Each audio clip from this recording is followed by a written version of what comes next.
कोर्टाकडून आधार घ्यायचा प्रयत्न झाला आणि तो कितपत योग्य आहे.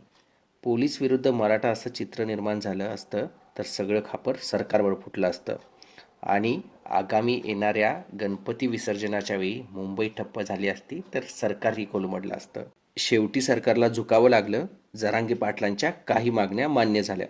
काहींसाठी डेडलाईन निश्चित झाली आहे, पण हा निर्णय शेवटच्या क्षणी घेतला गेला. जर लवकर संवाद साधला असता, नियोजन केलं असतं तर फडणवीस हिरो ठरले असते. पण उशीर झाल्यामुळे जनतेच्या नजरेत फडणवीस विलनच ठरले. यापुढे मान्य केलेल्या मागण्या पूर्ण झाल्या तर फडणवीसांची इमेज वाचेल.